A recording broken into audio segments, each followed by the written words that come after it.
ক্লাসে good morning students, কেমন আছো তোমরা সবাই? ভালো আছো? হ্যাঁ, আমিও খুব ভালো আছি। তো তোমরা দেখতে দেখতে কিন্তু কোন শ্রেণীতে উঠে গেলে? দ্বিতীয় শ্রেণীতে, তাই না? ক্লাস 2 এ। আচ্ছা, আজকে তারিখ কত বলো তো? আজকে 10/10/2025। আজ কিন্তু আমরা কি নিয়ে আলোচনা করব? ইংলিশ নিয়ে। আচ্ছা, তোমরা তো প্রত্যেকে তোমার নাম লিখতে শিখে গেছো, তাই না? শিখে গেছো? তাহলে সবাই একবার খাতায় নামটা লিখে দেখাও না আমাকে। দেখাও একবার।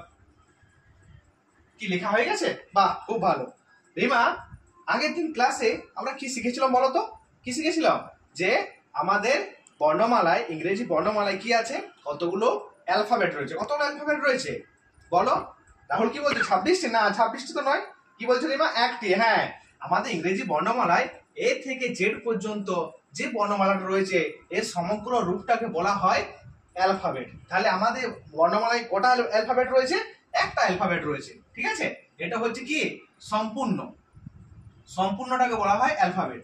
তারপর দেখো, এই যে এ থেকে জেড পর্যন্ত কটা ভয়েল আছে আমাদের?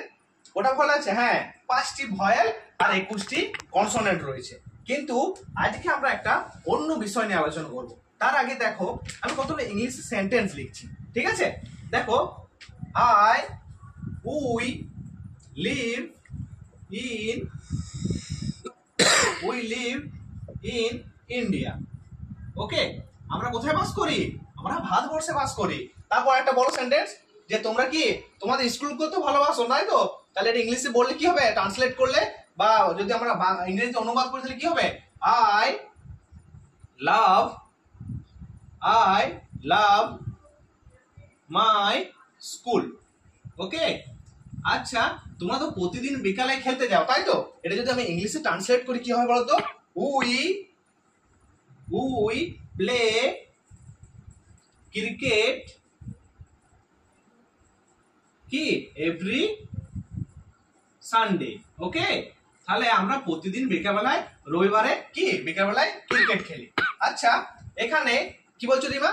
এখানে কোথাও না কোথাও কিছু পরিবর্তন আছে। কি পরিবর্তন আছে?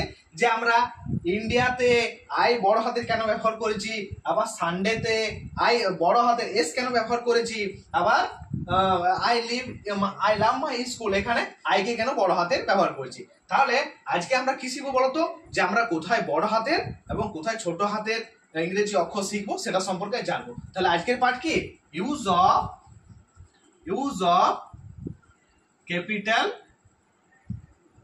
Capital letter. ওকে, আজকে আমাদের পাঠ যে কোথায় বড় হাতের ব্যবহার হবে আর কোথায় ছোট হাতের ব্যবহার হবে। তাহলে দেখেছো এটা? দেখো এখানে কি বলেছি? We live in India. তাহলে এখানে উই হচ্ছে কি, উই এর মধ্যে ডাব্লিউ আছে বড় হাতে। ঠিক আছে, তাহলে এখানে বড় হাতে ব্যবহার করেছি। স্কুলের এস ব্যবহার করেছি, সানডের এস ব্যবহার করেছি, আবার আই ব্যবহার করেছি, আই। ঠিক আছে, তাহলে দেখো প্রথম নিয়ম কি বলতো? যে বাক্য যখনই শুরু হবে তখনই আমরা কি করব? বড় হাতের অক্ষর দিয়ে শুরু করব। বাক্য যখন সেন্টেন্স স্টার্ট হবে, ঠিক আছে, বাক্য যখন শুরু হবে, যেমন কি আই লাভ মাই পেট, আমি আমার পোষ্যকে খুব ভালোবাসি। তাহলে দেখো বাক্য যেখানে শুরু হয়েছে আই দিয়ে শুরু হয়েছে, তার জন্য এখানে কি হয়েছে? আমরা প্রথমেই বড় হাতে ব্যবহার করেছি। তাছাড়া আর কি হতে পারে? দু নম্বর হতে পারে যে যেখানে আই থাকবে, যে সেন্টেন্স আই দিয়ে শুরু হবে, সেখানে আমরা বড় হাতের আই ব্যবহার করব। ঠিক আছে, আর 3 নাম্বার কি হবে?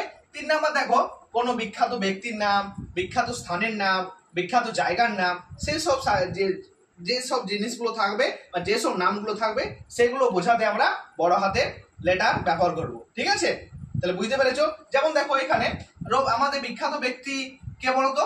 রবীন্দ্রনাথ। দেখো রবীন্দ্রনাথ যখন তোমরা বইতে দেখেছো যেখানে রবীন্দ্রনাথ লেখাটি কিন্তু ছোট হাতে আর নেই, কি আছে? বড় হাতে। কারণ কি, রবীন্দ্রনাথ একজন আমাদের বিখ্যাত মানুষ। ঠিক আছে, তোমাদের জন্য কত ছোট ছোট গল্প লিখেছে বলো রবীন্দ্রনাথ। দেখো এখানে রবীন্দ্রনাথ যে বিখ্যাত মানুষ, তার জন্য এখানে আর দিয়ে শুরু হয়েছে। আবার বলো কি? কলকাতা। ঠিক আছে, দেখো কলকাতা যখন লিখবো, কলকাতা কিন্তু কেটে আমরা কি দিয়ে শুরু করব? বড় হাতের দিয়ে, তাই তো? তাহলে বুঝতে পেরেছো যে আমরা কোথায় ছোট হাতের ব্যবহার করব আর কোথায় বড় হাতের ব্যবহার করব। ঠিক আছে, আজকের পাঠ এই পর্যন্ত। ফলো করো।